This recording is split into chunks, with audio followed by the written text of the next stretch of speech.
While Proudfoot remains undefeated, last season at Lernerville showed he can make critical mistakes. Luck saved his victory in Season 7, but the rub of the green can't last forever. Without the safety net of walls, will he trip up again? Find out soon as we get ready to watch Round 6 of the Bootleg Racing League's Dirt Street Stock Series. And you'll see it all live here on the Global SimRacing Channel. Hi, I'm Joe Peak, and with me in the booth is Cameron Dance. Behind the scenes is our director, Sean Ambrose, and he's using cameras provided by Dougie Beard. Lernerville is perhaps one of the most notorious dirt ovals on iRacing. To understand what we're talking about, let's head to our track guide.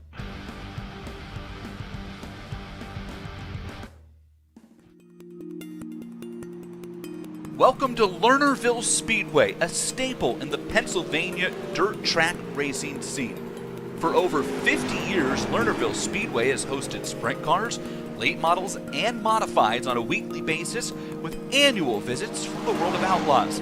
Located 30 minutes north of Pittsburgh in the tiny town of Sarver, Lernerville is known for its high speeds and the unique 4/10-mile layout. When a driver first rolls out onto the track at Lernerville, they might ask, where'd the wall go? The only barrier at this track separates fans from the action down the front straight, and it's a short one. That makes Lernerville particularly challenging for those who like to ride around on the cushion, while the top side can help keep the speeds up and provide momentous runs. If you drop your right rear, you're probably off staring at the trees. Well, the layout at Lernerville is also asymmetrical, creating 4 very different corners, and as a result, the back straight's never really actually straight. Turn 3 can be especially deceiving. It's got a wide, sweeping entrance, but buyer beware. Turn 4 cuts hard, and that wall we talked about, well, it'll still come out and bite you. Well, that's our look at Lernerville Speedway. We hope you enjoy the show.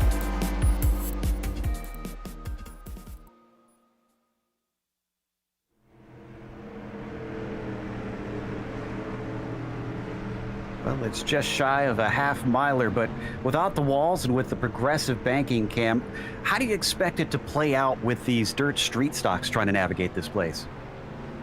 Yeah, obviously it's a very, very unique circuit in that it's not like most dirt ovals where you've got a wall on the outside to protect you from falling off the edge of the earth like you do here. So it's going to be really, really interesting to see what today's racing is going to be like. Obviously, this track's very, very renowned for the top side being very, very dominant and very, very quick, especially when the track starts to slick up a bit. But with the way that practice has been running and everybody's running the top line, it's started to look very, very ominous on that top side. So you might find a few drivers starting to use the bottom or even trying to use different lines through the middle and that sort of thing. Well, we'll keep an eye out for that as things progress. Before then, let's take a look at our championship, which has been extremely one-sided this season. Proudfoot on 5 straight wins, has yet to lose in Season 8. Northcutt, Rafferty have both come close. J.R. Shepard actually came very close one round as well. And this was a good one last time out for him, where he nearly took victory. Justin Morton trying to stay in the hunt as well. So honestly, it's mostly a battle for best of the rest. In terms of the battle today, Cameron, what are we expecting for our race details?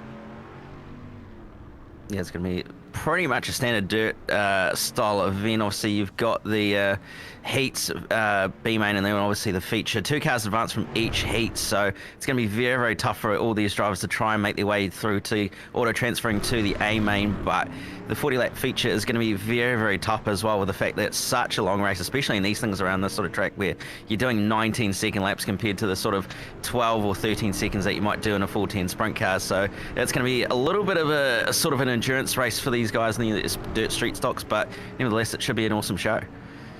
No doubt about that. And for those worried about that 18-car limit, well, we're at 17 right now. So unless we get a couple more here late in this warm-up session before our qualifying, we should have everybody show up for the big show. Bobby Rafferty currently holds our fastest lap out here. And for those wondering about Proudfoot, he's currently 7th quickest, but he took a while before he first got out on the track. So some of that could be a little bit oddly weighted because of that as we look at Osborne here in the 6th position as well. And as you can see, this thing will be going on into the night as we usually do here in the Bootleg Racing League. It's just past 7 p.m. virtual standard time, so we'll get the sun giving a beautiful orange glow in the sunset, and then it's off under the bright lights here in Pennsylvania. Now, last week, Cam, It was the home track for Brandon at Williams Grove, but he's the only Pennsylvania driver here once again. So I have to imagine he probably is putting in the effort earlier in the week so that he once again doesn't lose out on home ground. Yeah, he'll certainly be trying to have that home ground advantage for both weeks so far. Obviously, Williams Grove, a very, very different track compared to this one, more of a paperclip style track where you've got very, very long straights and very, very narrow corners, whereas this one's a little bit more open and a bit more banked. On board with Justin Morton, you can see a little bit of wheel work going on as well, trying to get these things up and against that very, very top side, right up on the edge, nearly ending up off there as well, running right up on the cushion. But it's very, very treacherous up there, and it can easily come undone if you just step ever so slightly too wrong, even by an inch or a foot, and it's just finds yourself over the bank and possibly ending up in the wall if you're unlucky enough. Yeah, that's what I was going to just ask about, is that wall coming off of 4. I don't know if maybe it's just my style of driving. I always found that it seems to jump out and get me when I'm not expecting it. Does it often do that with other drivers where they just get a little too lax and let it slide too wide there? Yeah, 100%. I mean, I've commentated on so many dirt races around this track and also done so many races around it, and the number of drivers that have hit that wall over the number of races I've seen is just unbelievable. I think at one point during a SimSpeed broadcast with Jay Kennedy and Reese Gardner, we ended up starting a little bit of sweepstakes between us, asking how many drivers are actually going to end up hitting that wall by the end of the night, and we got quite high in the numbers. But yeah, it's one of those corners, because of the fact that it narrows up as well on the exit with that wall. You just have to be so careful not to hit it, and it's just so easy to do, especially when you're running right up against the berm on the outside as well. So you just have to be so careful not to put your right rear just a little bit too far, because once your right rear gets over that berm, you're going to be pretty much bottoming the car out and then just hoping that you're going to not hit the wall, but you probably will. We can see Segala going to try that low line a little bit. You're right about that high line getting extremely slicked up. It's already quite dark all the way through the entry as we watch from on board. But getting this bottom line to work, what does the driver need to do to make that fast down there? Is it possible to make it fast? Yeah, it's actually possible to make it fast, but it's very, very difficult, especially through 3 and 4, where it's not a normal low line, because of the fact that the mid-track is actually more or less the low line, because what ends up happening is right up against the inside on the grass is it actually starts to become off camber. So you have to be very, very careful, whereas turn 1 you can kind of throw it in right through the grass and everything and take a more natural low line. So you have to be a little bit careful through 3 and 4 that you don't end up causing the car to get unbalanced because of that inside berm. But it's just one of those lines where if you can make it work, it's actually very, very quick. And I think as the track really does start to slick up quite a bit, a lot of drivers will start to go down there and use it, try and get some fresh clay going. Yeah, Segala currently 12th on the timing sheets and doing his best to see what he can discover down there in that 81 as we get close to the qualifying, which again, if you're new to the series, that will set the heat races. That will not be their starting position for the feature. And the drivers will be split into what I expect to be either 3 or 4 heats here this evening based on our attendance. We haven't seen anybody else show up yet, so it does look good to get everybody into the big show tonight. And for those wondering, since we did mention the sun is going down, it's actually a pretty cool track already at about 71 Fahrenheit on the track surface itself, with an 86 Fahrenheit air temperature here in Pennsylvania, with a decent amount of humidity, but not too bad. And the virtual fans won't have to suffer that much. And as the dust continues to get kicked up, I'm excited for this one. This always tends to put on a pretty interesting show just because of that strange lack of an outside wall for the majority of the track. I'm wondering if the drivers are likewise looking forward to it, Cam, or if they're kind of anxious and loathing this coming up. Yeah, as a driver, this track is kind of a bit of both. You're wanting to try and run the fastest line and really get your elbows out up on that top side, but at the same time, you're also trying to make sure you don't end up going over the bank at the same time. So it's a bit of risk versus reward. Do you decide to really run it right on the edge and get the most pace you possibly can, or do you just decide to play it a little bit safe and try and secure some points or positions? And it's one of those things that you just really have to try and work out what you do in the end, especially if you're in a championship position, and making sure you're not going to be ending up with losing points.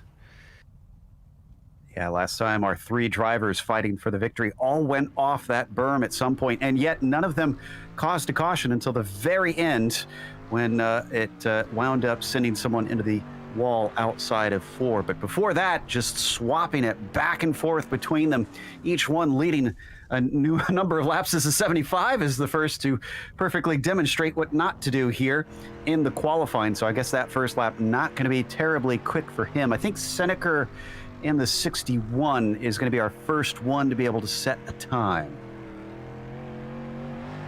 It looks like we're going to get a time on the board very, very shortly, but interesting to see some drivers running at different lines, some using the low line, some using that mid line, and some running right up on the outside edge. It's very, very fascinating to see what happens. Davis goes second with Rafferty, putting it straight to the top with a very, very nice margin, just over a tenth and a half over Chris Davis. So good start for Rafferty so far. Morton crosses the line as we watch Jim Revis as well, currently sitting in 4th as Morton just starts his first flying lap. Here's Segala, and as he comes through, it's not quicker, about a 10th shy of his best one on the first time through. Osborne in 8th, also failing to find an improvement on that one. What about Morton's first timed lap? Looks like that is going to put him into 9th. That's a bit far down for that 9 car, and he gets shuffled even further. Yeah, not his quickest lap so far, so we'll see if he can try and improve on the lap time that he's currently got on the board. Comes across the line, and he's going to move himself, well, make an improvement, but actually doesn't move any positions, so not the greatest performance from him there, and he's dropped down to 12th as well as Morton, so not been a great qualifying session so far. Looks like Brandon Proudfoot just started to accelerate away from the pit exit. Same thing with Shepard. Hayes is on his first flyer. Those are 3 of our quickest drivers usually, so I'm keeping an eye on them as Menda way down in 14th. Also a bit unusual for him to be struggling so badly. Bobby Hayes puts in an 18.8, and that's down in 13th for the 13 car, which sounds appropriate, but Bobby Hayes is vying for wins typically. Something must have gone wrong there. Yeah, not a very, very good lap there by the looks of it from Hayes. So be trying to, well, that's not going to be an improvement there, that's for sure, as he nearly bottoms out over the berm as Northcutt comes across the line and it goes 4th quickest at the moment with that lap. Proudfoot with 18.4. Good enough for 3rd place. He's just over a 10th behind Rafferty and Northcutt. Rafferty's already taken his 4 laps, so has Northcutt. So if he manages to top them, they cannot respond. Northcutt just continuing to get practice in while he's out there, and Proudfoot doesn't improve on the 2nd lap. He's got 2 more laps to go to get some form of a lap time in and also put himself, well, try and improve on this lap time that he's currently doing. He's done a quickest of an 18.468, so we'll see if he can go quicker on this next lap. He doesn't go quicker.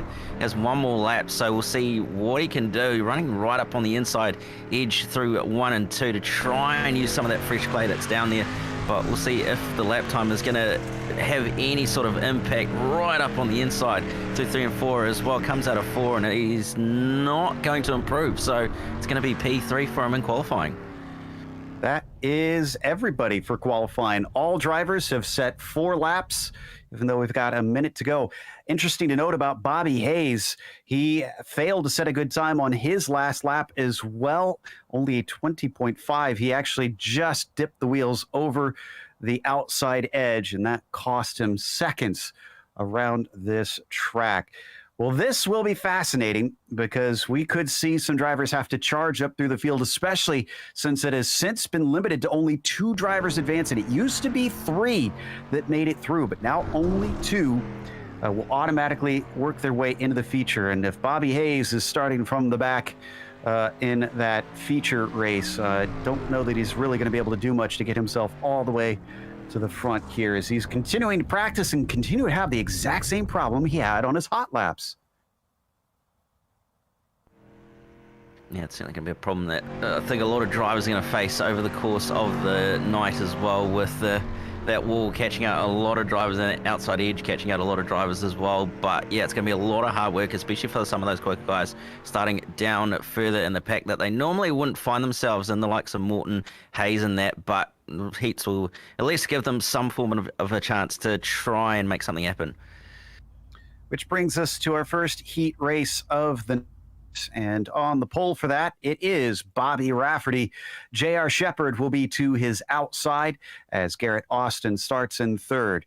It'll be Justin Morton in P4, Jesse Osborne in fifth, and Stacy Hunter rounds out our 6-car grid. We're going to have 3 heats tonight that these drivers are racing. And again, those top 2 not only are fighting for an automatic advancement into that feature race, but it will determine their starting position. This will be the first and 4th starting spots that these drivers who finish in first and second will begin.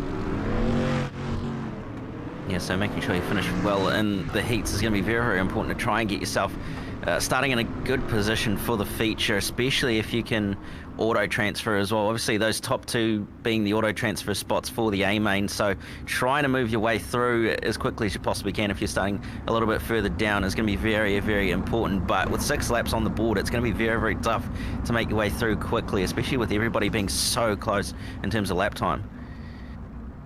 They get one more lap around behind the pace truck. Rafferty leading this one. We saw J.R. Shepard get a heat win recently. Could he maybe pull one over on that 77 this evening? What about Justin Morton, who we felt was just a little bit out of position, starting from that 4th spot on the outside? Since the outside line is preferred, could he use that to his advantage on the start? Here goes the pace truck, just ducking off into the pit lane around the outside of this circuit. Rafferty has control, and there he goes. Green flag is out. It's a good jump over J.R. Shepard as Justin Morton does indeed use that well to his advantage, already poking his nose ahead of Garrett Austin.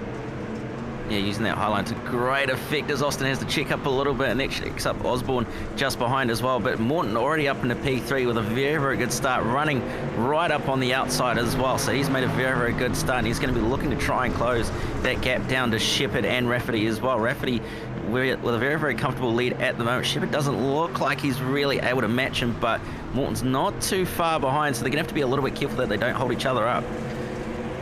Indeed.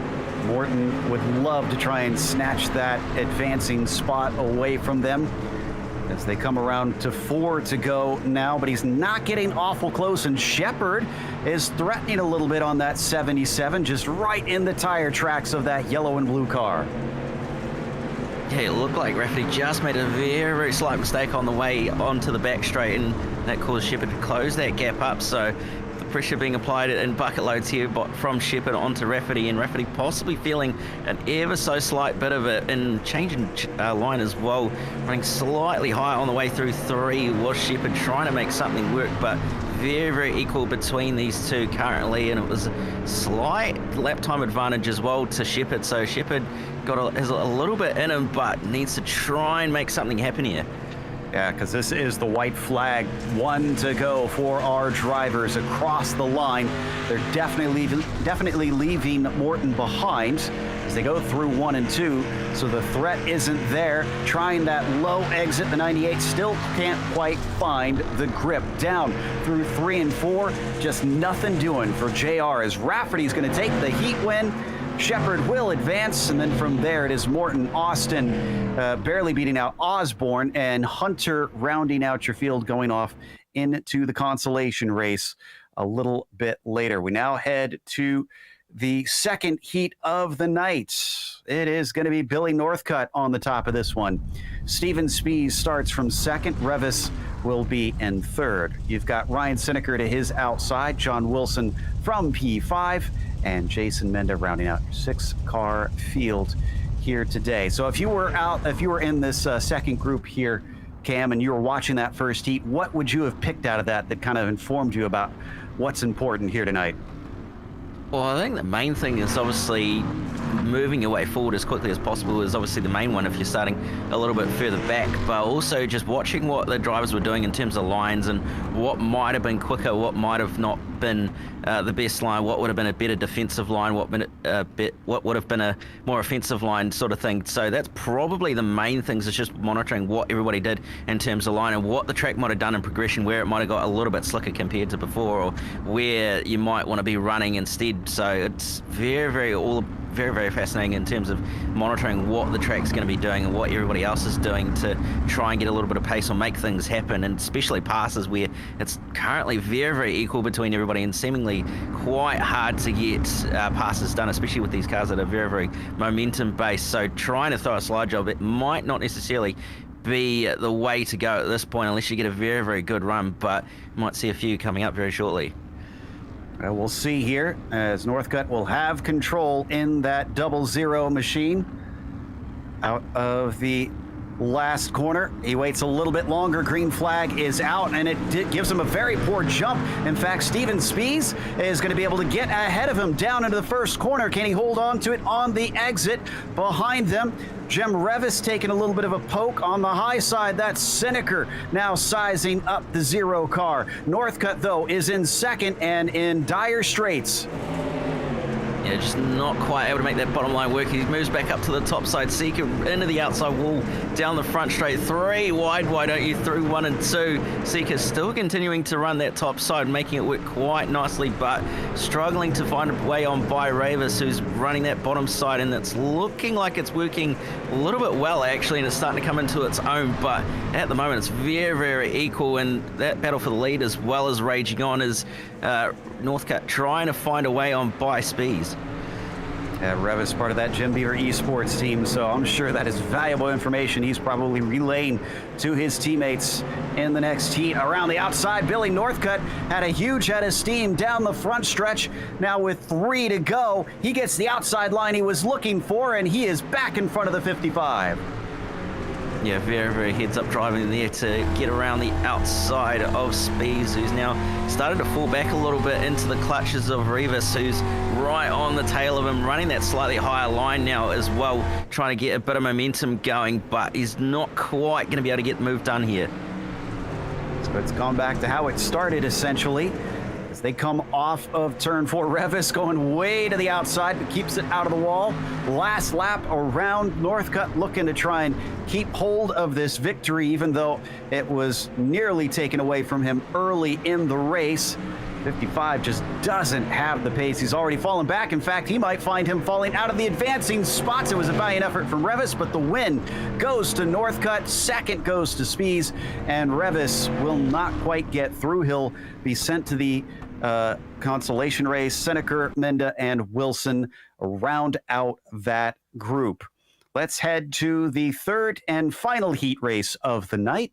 Brandon Proudfoot will start on the pole for this one, with Chris Davis starting from second. Then it's Sagala in P3. Cody Jones will be in fourth, and Bobby Hayes from fifth. Yeah, so I think the benchmark here is going to be Proudfoot. He's going to want to try and run away from the field if he can with the pace that he's got, and just make sure that he can finish in those top 2. Very, very few cars in this one. Only 5 cars compared to the 6 we've seen in the other 2 heats. So one more opportunity for, I guess, everybody to try and make it on through, but it's still going to be very, very tough for those outside those top 2 to try and get an auto transfer into the A main. And for Proudfoot, we also can't forget that he is only going to be able to start as high as third place in the feature, even if he does win this one. So still have work to do after this, but we've seen him climb from farther up than that in past races with some poor qualifyings at the start of this season. Interestingly, he immediately switched to the outside, so he seems to have been watching, like you were saying, Cam, and he wants that outside line on this start.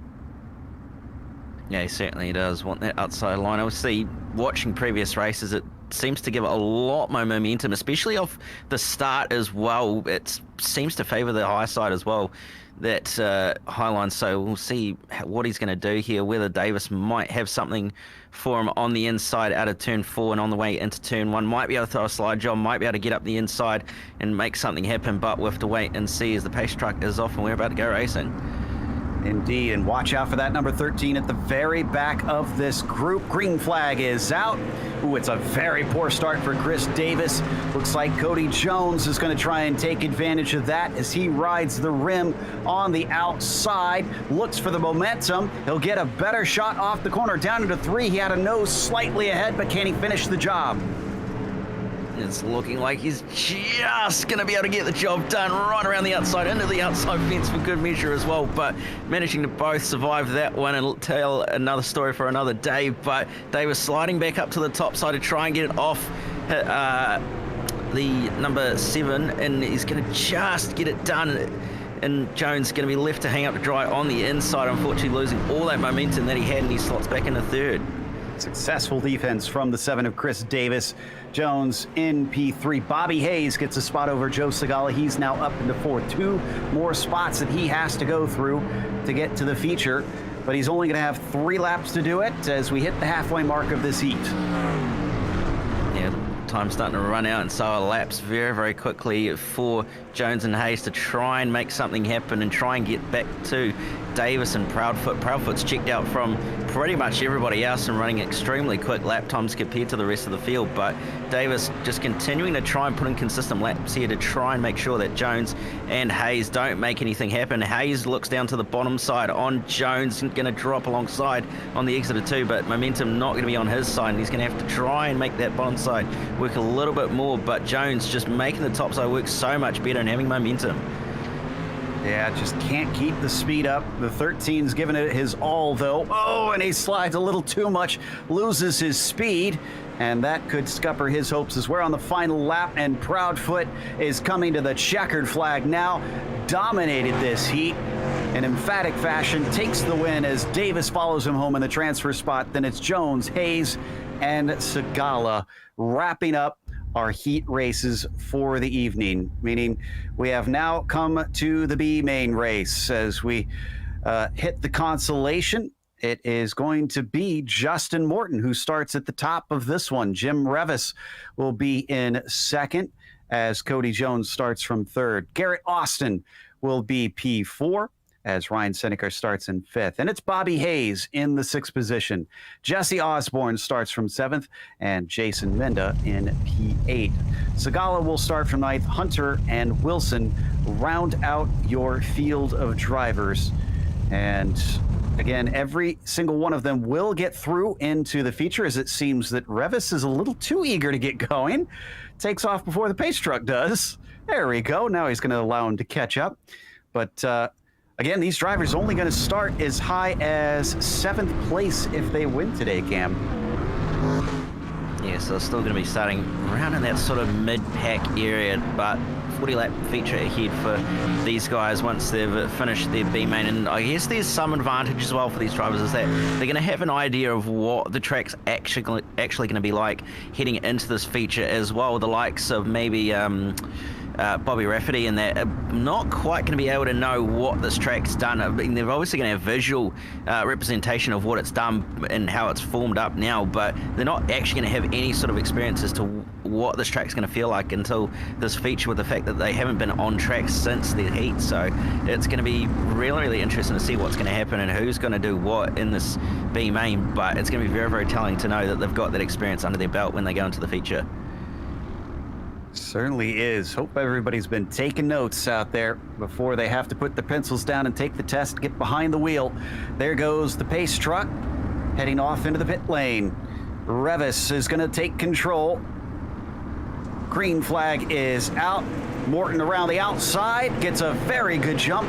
He'll have the lead over Revis as Cody Jones holding back the 32, 3 wide behind him. That is Bobby Hayes, the high side. Seneca in the middle, and I think that is Osborne on the bottom.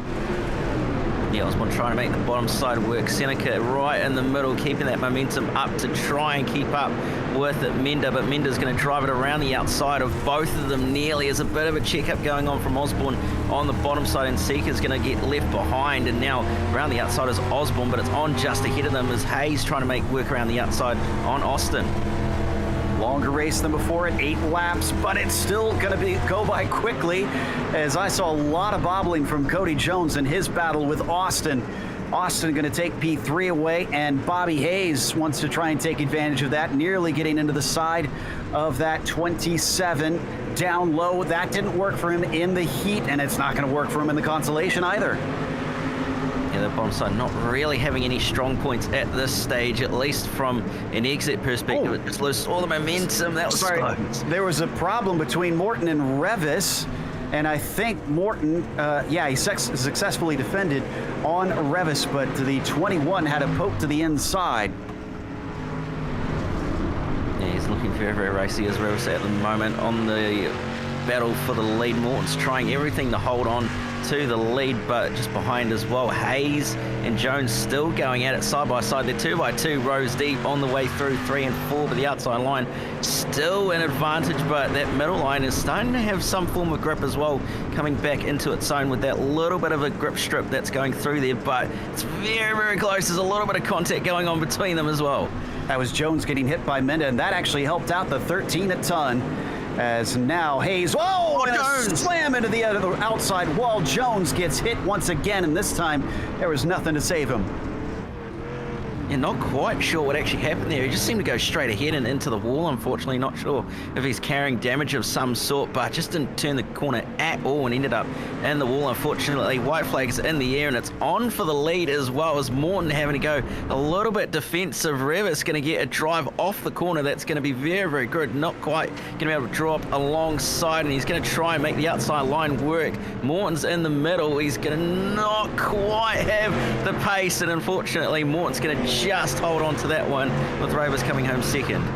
Oh, bumped him across the line, as it looks like it'll be Austin, Hayes, Menda, Segala, Seneker, Wilson, Hunter, Jones, and Osborne in the end. I think what happened with Jones is someone tipped his quarter panel, and that sent him around, and that's why he smacked the wall. He wasn't dead last, but boy, it's going to be a hard one for the feature now for him as we now head into the warm-up session.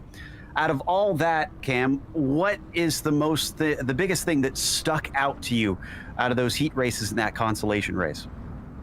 I think the main thing is just how close everybody is. There's just nothing in it between pretty much the entire field, and everybody's got someone to race, so it's going to be absolutely crazy to see what happens in this 40-lap feature coming up, and it's going to be very, very interesting to see how this track is going to form up at the end of the feature as well. That middle line's starting to come into its own with a little bit of extra grip there and a little bit of fresh clay as well. The bottom's not really got much in it, but that top side's going to burn off at some point, and eventually everybody's going to have to move their way down from that top side.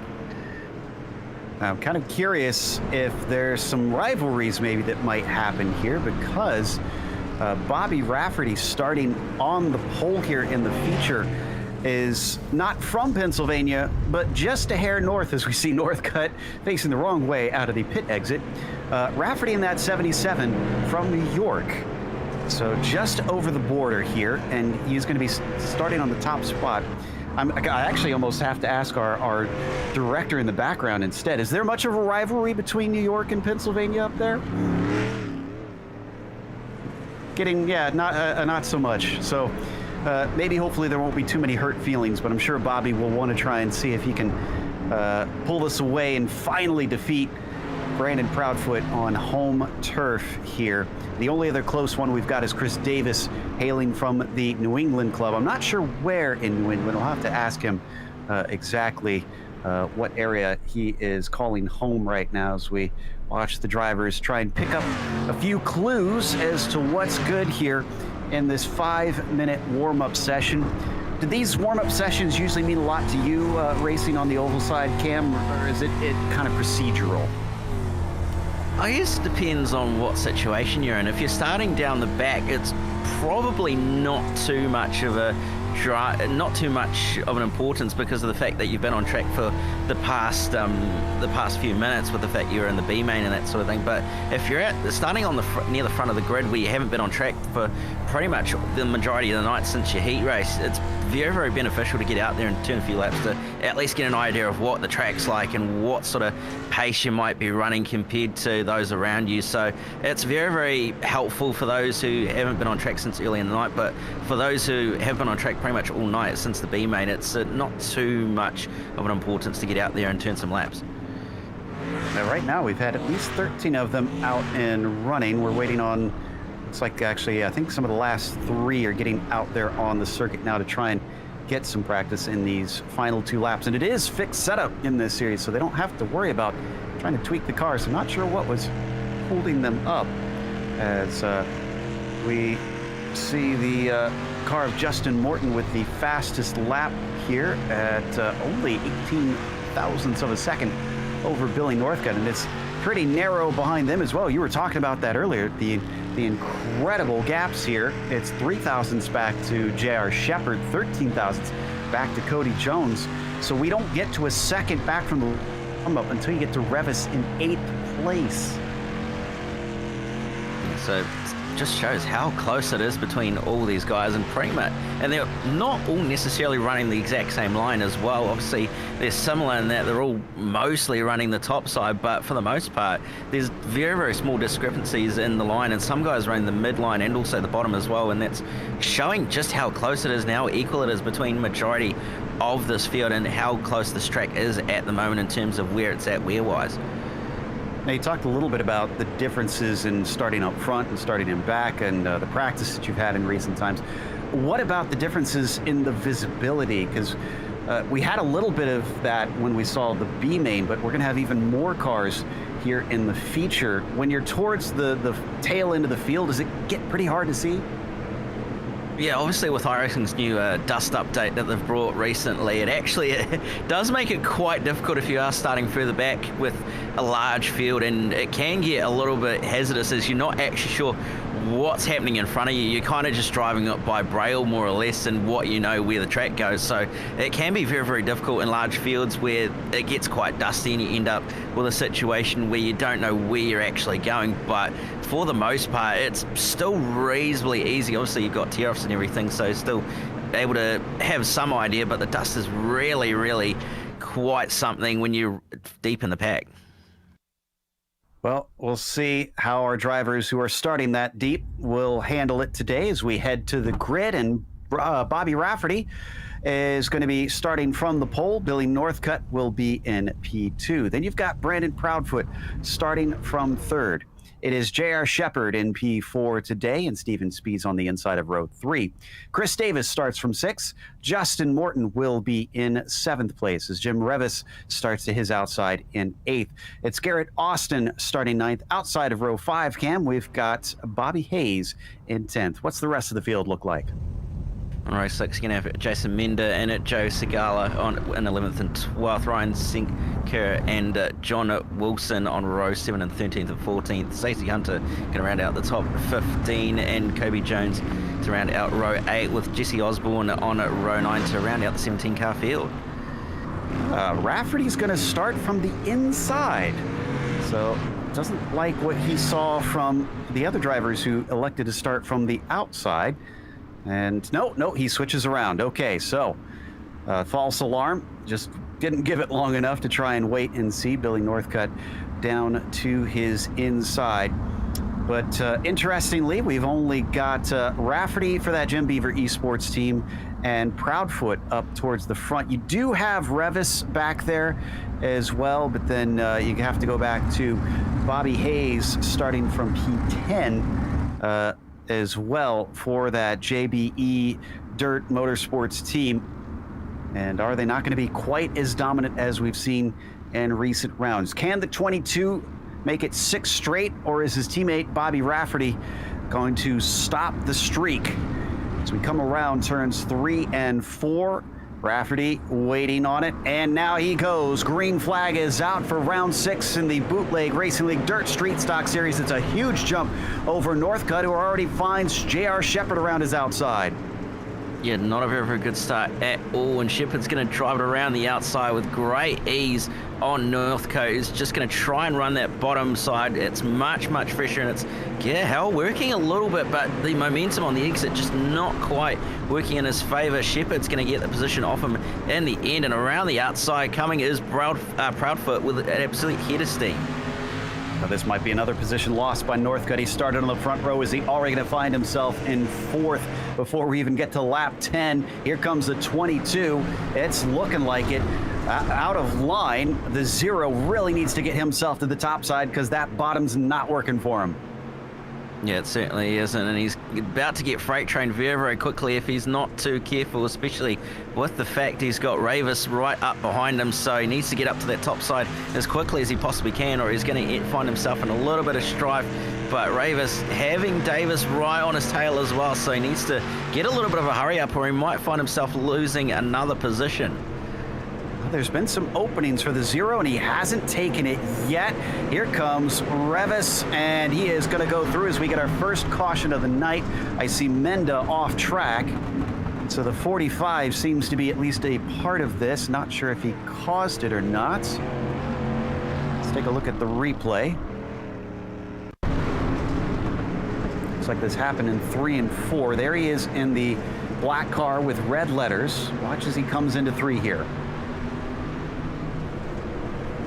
Just looked like he ran a little bit too high and just caught the outside edge, and unfortunately that was it. Around he went and down at the bank a little bit, so unfortunately not what Jason will have hoped for, and he'll end up at the back of the field as a result of that. So he's got a lot of work to do to move his way back forward from where he was, but still very, very close and clean race so far for a lot of these guys at the front.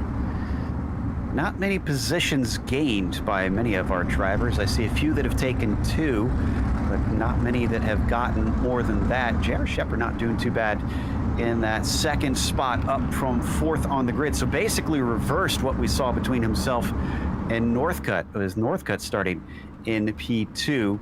Will the starting position have any play on that? Are we going to see Shepherd now potentially swamped by the field on this restart?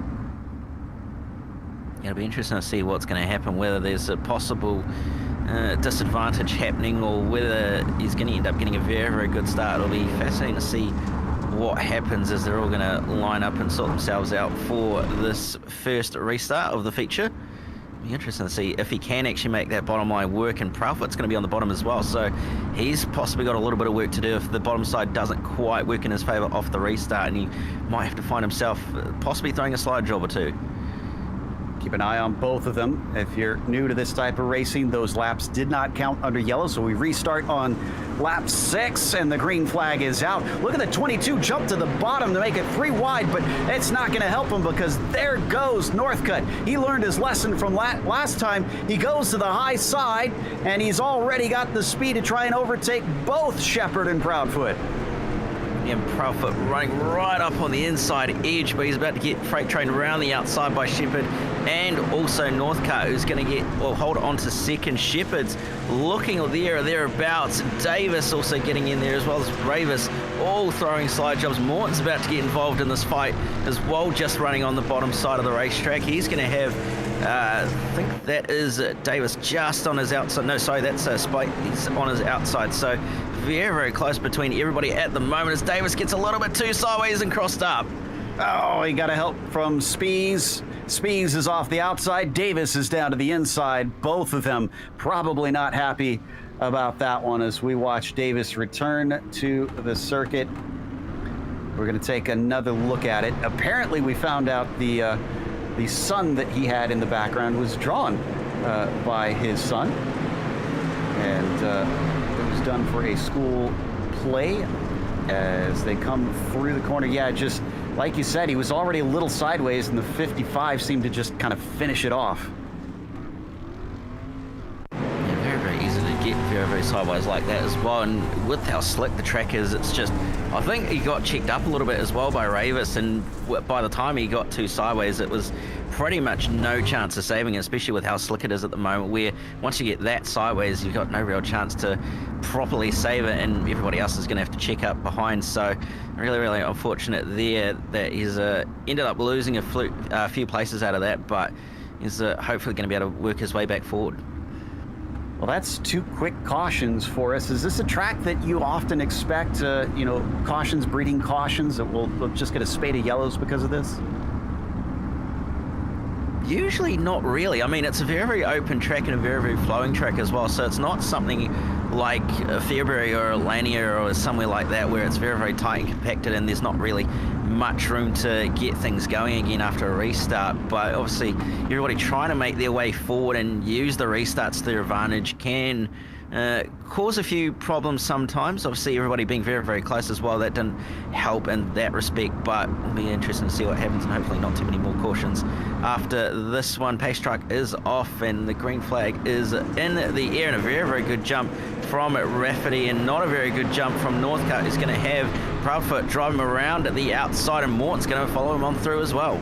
That bottom line on the front row is just undesirable, and here goes Proudfoot behind his teammate. Looks like he's going to be able to sneak through as J.R. Shepherd has to check up behind Northcutt as well. Momentum just horribly blocked there around turns 1 and 2. Once again, Rafferty, your leader, Proudfoot second, and it looks like Morton might be able to take third away from Northcutt as he's suddenly found himself coming to the fore from 7th on the grid today. Yeah, he's done a very, very good job to make his way forward. It has Justin Morton to pick up a few places off restarts now. Proudfoot to the bottom of the racetrack with a slide job on Rafferty, and out of turn 2, Rafferty's going to drive it back down to the bottom side, down the back straight, throw a slide job at Proudfoot on the way through 3 and 4, and here we go. It's about to get real spicy for the lead, and he's actually made that work very, very well as Proudfoot going to thrust another slide job on Rafferty on the way into 1 and 2. Here starts the pattern, as through that one, he's going to try and go low, looking to get underneath him. He can, but barely. Wasn't as far alongside him as last time, so Proudfoot tries to cut back once again through 3 and 4. He's going to be able to get his nose underneath. Bobby Rafferty now going for the low side, down in 1 and 2. And unfortunately, he seems to have lost the high side. Proudfoot, your new leader. A very, very good move by Proudfoot to read the situation and get that lead off as Morton's over the edge into the wall. Oh, no caution, just slapped it and keeps going. All that hard work has been undone. Northcutt now advances into third. J.R. Shepherd into P4, and Rafferty pulled the slide job now. The lead once again changing around. A big slide job from Proudfoot to get that back off Rafferty, but Rafferty's going to look at the inside on the way through 1 and 2, throws a slide job, but a caution's out. That's Morton, unfortunately. Oh, no. And Morton is way off the track. Now, I'm not sure if he was trying to enter pit lane or what. Let's see here. And I'm surprised this threw a caution because he was in pit lane when it happened. Unless there was something else we missed. I'm trying to check. Did he get help, maybe? So let's take a look maybe from above to see if he had a touch. Looked like he might have just got a little bit too wide and just dropped the right side tyres onto, or just over the edge, and unfortunately no steering from that point onwards. So unfortunately he had to take a detour through pit lane to Justin Morton, and not what he will have wanted at all. I am actually surprised, like you are, that even caused the caution, but here we are. Yeah, that was highly unusual. Usually we see stuff like that just kind of fall off by the wayside, which would have been horrible for Morton, honestly, since he was already falling back from his incident that didn't bring out a caution before. But I guess he lucked out on this one. He'll just have to restart from the very back of the field. So let's see, who got the lucky call on that caution? It looks like Proudfoot was the one that was given the top spot when the yellow flew, as he's being marked as P1 right now. Yeah, it would have been about right because of the fact that it would have gone back one lap as well. So very, very lucky to manage to keep the lead on that one rather than lose it to Rafferty. But these two, there's absolutely no love lost between them, and these guys are just going to go at it tooth and nail the rest of the way, I reckon. And again, they're teammates, so they're very familiar with racing one another. So that's why we see such respect and close racing amongst them. They know exactly what the other's doing out there. Great start for Proudfoot. Rafferty likes that slide job now that they've started to do them. He's going to chuck it in very first thing. Tucking underneath the 22, gets a nose ahead behind them. Oh, Northcutt gets tipped around by Revis, holds onto it somehow as they go 4 wide, 5 wide behind them, but it doesn't survive as Menda gets spun around. Yeah, and Austin getting checked up there as well, involved in that little one. That was very, very hectic, going 4 and 5 wide, but Austin was kind of the cause of everybody having to check up there in the spin as well. It was Garrett Austin who gets a little sideways in front of him, and poor Menda was trying to stay out of it. Unfortunately, it sent him around. Let's watch him on board. Yeah, just nowhere to go, unfortunately, and just had to pretty much just drive into the side of him. He could have gone over the bank, but it wouldn't have really ended too much better either, I don't think. Yeah, I think that would, at that speed, he probably would have wound up flying into that wall that's a little bit far to the outside, and that would be no good. So yeah, I think he probably kind of took the better of the lesser of two evils there and just kind of slide it sideways into that car, as we once again get lined up 2 by 2. And by the way, I don't think we've mentioned it yet tonight, but once they get to 10 laps to go, it will go to single file restarts for this race. But we got a ways to go before that. We're not even halfway. Yeah, we certainly still have quite a lot of racing left on our plate here with quite a few laps, and even though we've had a few cautions, it's still going to be very, very good racing. Green flags in the air, a very, very good jump from Proudfoot, and also a very, very good jump from Shepherd and Northcutt as well to get up right on the tail. Northcutt to the outside, and Rafferty trying to make that bottom side work, but just couldn't quite make anything happen. They all go single file pretty much in the top 6 instead of trying to cut underneath each other, although Northcutt thinks that maybe he can make something happen on Shepherd. Doesn't seem like that pans out. Up at the front, Proudfoot, even though he's got the lead, cuts down low. Maybe he likes how that bottom line is starting to feel. Yeah, maybe he is. It'll be interesting to see if it can work for the remainder of the race. It's very, very fresh down there as well, with the fact that there's been very little running down there. So it'll be interesting to see what possibly could happen with the rest of this race, but it's just not quite able to make it work fully on the exit, and Proudfoot continuing to drive around the outside of him. Rafferty has to hold up on that slide job. Oh, he caught a little bit of the edge, I think. He was slow off of 4. Shepherd sees it. He'll continue on the high side as Boberty goes slow, and that actually might give him a poor exit. Could we see Shepherd get a nose in? No, he runs out of straightaway. Yeah, just runs out of room to get that move done, but he's looking very, very racy at the moment and could very well get a move done if he could just get a slightly better run than he did on that last lap, and he'll be able to get that move done. He's still got a lot of time as well to get that move done, so there's not a lot of stress for some of these guys to get moves done, and especially with the fact that they're in very, very good points positions, but they just need to work out where the best line is and where they can make these moves happen. What's fascinating as well is it's pretty much been these exact 5 vying for these top spots this entire race. Proudfoot, Rafferty, Shepherd, Northcutt, and Revis, and they are leaping away from the rest of the field. Wilson is a whole second back. Yeah, they're really starting to drive away from the rest of the field at the moment, and the likes of Revis just on the tail. Wilson almost in no man's land at the moment. He's got no one behind him, but he's got everybody in front of him he just needs to try and catch up to, but just doesn't quite have the pace to match them, as Revis looks to the bottom side with a little bit of a slide, but not quite going to be able to get that job done on Northcutt. He's got to try something, though, because we're now up to lap 25 as they cross the line. And while the race certainly isn't over, the track is slicking up from bottom to top. It looks like just a whole lot of black across there, and that's going to make it very difficult to make anything work as they come through 3 and 4. I believe Northcutt is starting to feel a little antsy, stuck behind Shepherd. He's poking his nose here and there. Yeah, he is poking his nose out, trying to make something happen as Rafferty, but just can't quite make it happen in the end. It did look like he might have thought about a slide shot, but decided to back out of it and just be a little bit more patient. Very, very equal pace, though, between those top 2. And now Shepherd starting to come under pressure from Northcutt, who's also got Revis just in behind him, so they have to be very, very careful that they don't hold each other up.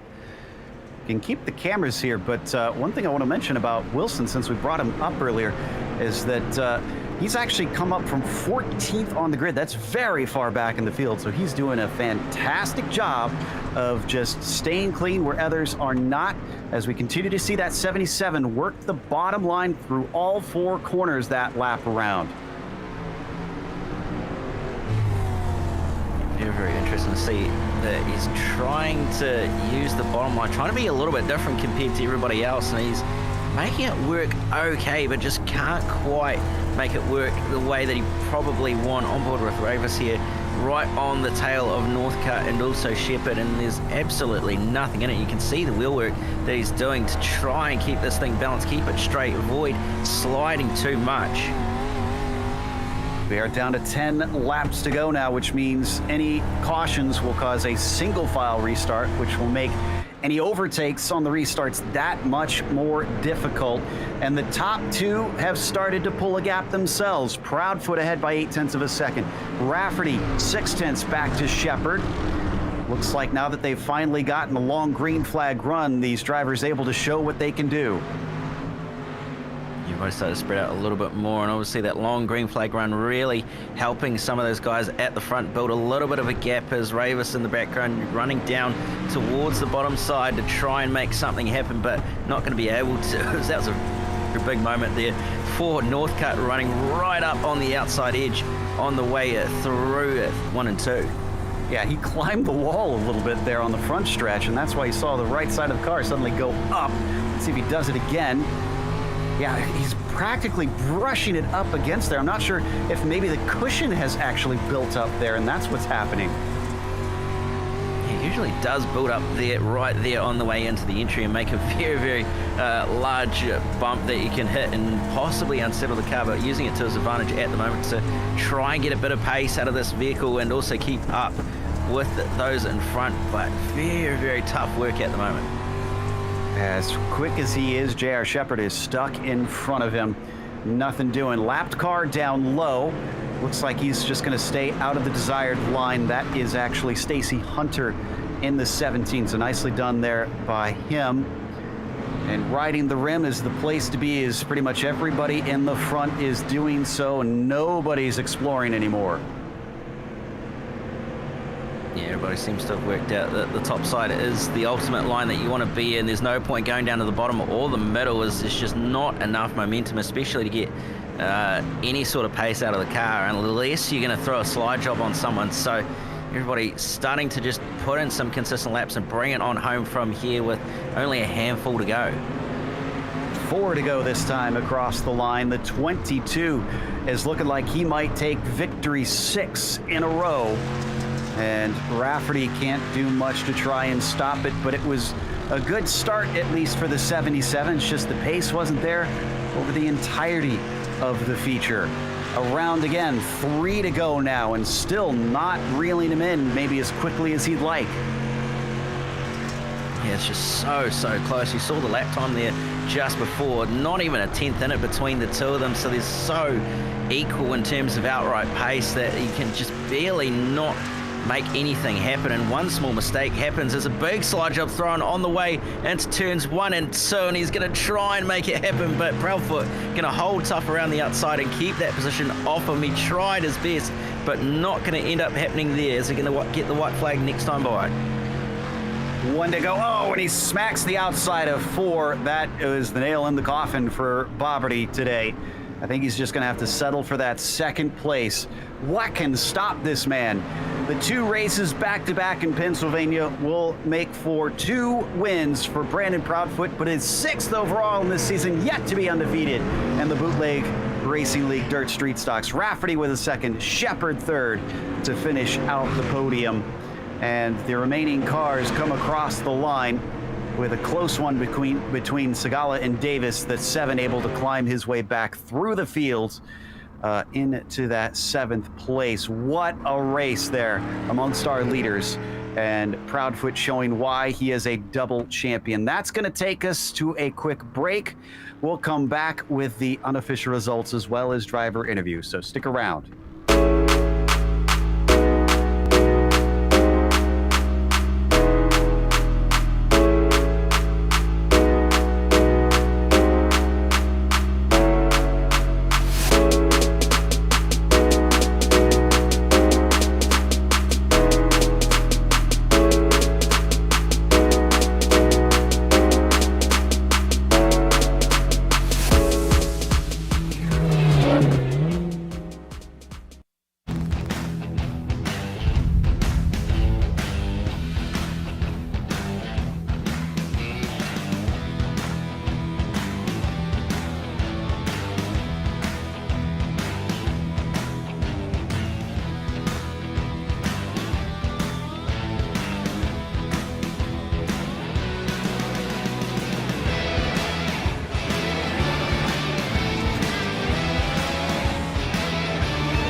Welcome back to Lernerville, easy for me to say. The Bootleg Racing League Dirt Street Stock Series brings us round number 6, and Brandon Proudfoot gets win number 6 in Season 8. It is Bobby Rafferty who finished second behind him. His teammate tried his best, but he did not have enough to try and topple the dominant Brandon.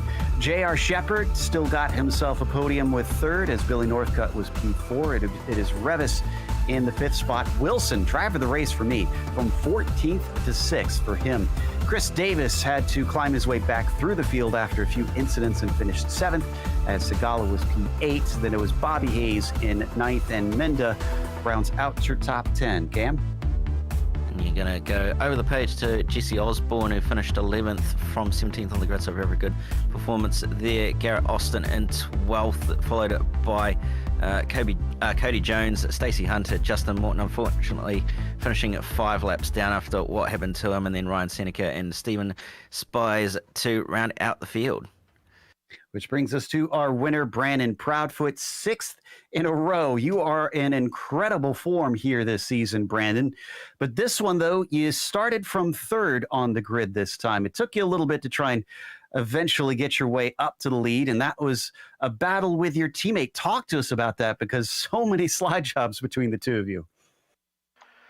Yeah, it was a really good series of events there. It's always good to be able to trade sliders, which pretty much this whole league, everybody's usually confident with one another, and even more so whenever it's a teammate like that. And it was really came down to about the cautions there and deciding on where track position was. Really struggled there. Qualifying, the track was in the middle there, so it was kind of who could hit that best. But yeah, it's a fun race for sure. It looked like a lot of fun. Now, last time you and the leaders had problems staying on the track. This time we didn't quite see that. Did you kind of pull the lessons from the previous season, or is it not really a thing that entered your mind? Oh, the whole night. That was in the back of my head the entire race, and my tire ended up hopping once or twice there while I was ahead of Bobby, and I kind of pulled myself away from the cushion a little bit, and he started gaining on me there again, and I started having to push in a little more, and yeah, that scene was running in the back of my head. I'm like, oh, here we go, round 2. Well, thankfully, you avoided that. I don't want to jinx a no hitter or anything, but is it possible for you to win every single round this season? I think I'm gonna try for all but one. Unfortunately, I got to go help a family member here in 2 weeks. So no matter what happens next week, the following week, as long as the plans don't fall through, I will be missing one of the weeks. So unfortunately, it's not going to be a no-hitter season, but I think I've got enough of a points gap to where I'll still be in contention for the championship. So I'm still going to go for 3 in a row in that regards. I think that's a safe bet, sir. Anybody you want to thank for today? Of course. Fistful of bourbon, winners get whiskey, baby. We got 7. General Tire, Polaris RZR, Vision Wheel. You guys for doing the broadcast. Lowell for hosting the league, all the guys that come around, and family downstairs, girlfriend, grandmother, mother that's probably on a bus trip sitting in a parking lot watching. Don't know where we're going next week, but it's a good season so far, and if I'm not mistaken, I think this is one of our lowest caution count seasons in recent seasons. So good job to everybody on keeping that caution count down.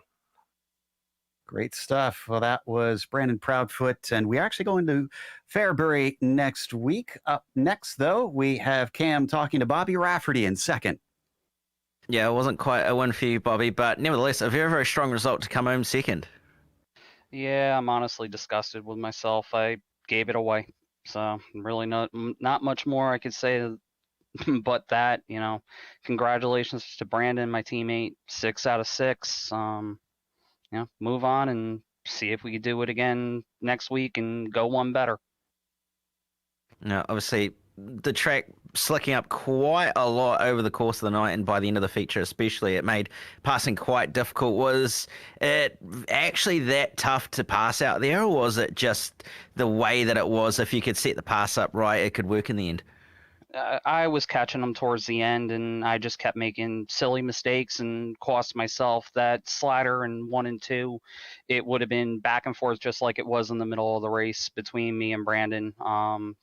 Tonight was definitely about track position, but like I said, if I could just, I've said it a few times over the past few weeks, I just got to figure out how to screw my head back on straight, and I think we might have something for him. But it's definitely hard to kill that momentum that he's got. I'm proud of him. He's come a very, very long way. So, and hey, it's a good deal for the team. It's a good deal for Jim Beaver Esports and everybody that's involved in it. Well, we head to February for the next round, like Joe mentioned earlier. Yeah, looking forward to it at all, and thoughts on the track? Definitely not one of my favorite places, but if I've shown anything, usually the places that I don't like, I do very well at for whatever weird reason. So we'll see how it goes. I'm going into it at this point with no expectations. Maybe try that and see if that'll end up helping. Well, before we let you go, just any thanks and any shout outs you want to give? Yeah, of course. I got to thank my team, Jim Beaver Esports. I got to thank Fistful of Bourbon. Also got to thank my personal sponsor, G-Coin. Polaris Razor, General Tire, everybody that helps us put it together. I've also got to thank the Bootleg Racing League in Lowell for giving us a place to come and race and have some fun. And I also want to thank you guys at GSRC for doing the broadcast. You guys are better than some TV broadcasts I see out there, so keep up the good work, guys. We really appreciate it. Well, thank you very much, Bobby, and congratulations on your result. I believe you are standing by the third place finisher, though, Joe, of J.R. Shepherd. I am indeed. But JR, let's talk about not third place, but second place. Starting on the front row on the inside of those restarts almost looked like a bit of a curse. Big curse, yeah. It's like ice down there. The outside has so much more grip, and if you miss it just by a little bit, the rear end's coming around, and there's not much you can do to regain traction. So, yeah, kind of kicking myself for that one restart. If I'd been just a little bit easier, I might have been able to maintain some track position. But yeah, overall, probably the best we could do tonight. Even still, a finish on the podium, not too bad, especially considering that top 5 seemed to be incredibly competitive. I'm pretty certain that all 5 had swapped positions at least once or twice during the race. Yeah, for sure.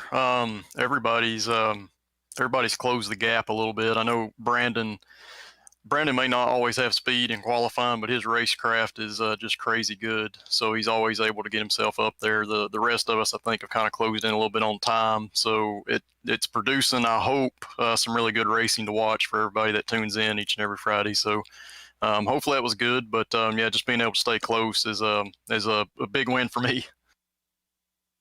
Now, we heard the bombshell that the unfortunate Brandon will not be able to attend the next race. Not unfortunate for the rest of the field. With that open goal, who's going to step through and finally be the first other than him to claim victory?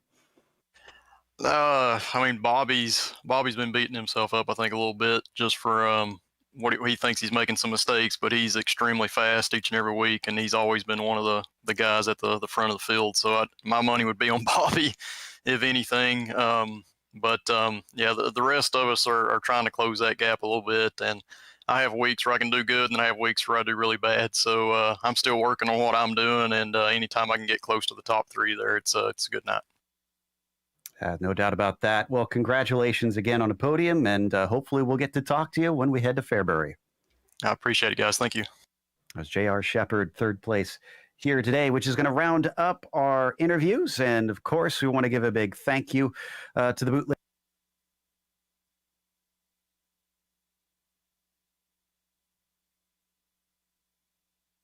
Of course, we want to give a big thank you to the Bootleg Racing League for bringing us back for another season of coverage, and also want to thank the companies that provide the software and hardware for our broadcast that you see listed on your screen. Additional thanks to June Lalonde, who provides our wonderful music. See the screen where I get a hold of more of her great work, and thanks to the team today, Cam, Sean, and Dougie. You can find more info about GSRC at globalsimracingchannel.com or through our social media listed on the screen. Also, check out our merchandise store at simracingmerch.com/GSRC. SRC. We keep a link in the description below. Don't forget to subscribe to our YouTube channel so you don't miss a moment, because as we mentioned, in a week's time, we'll be headed off to Fairbury Friday, August 13th at 7 p.m. Eastern. We have upcoming races for other series listed on the screen, so check those out and mark them down on your calendar. Until next time, though, race clean, race hard. We'll see you on the track.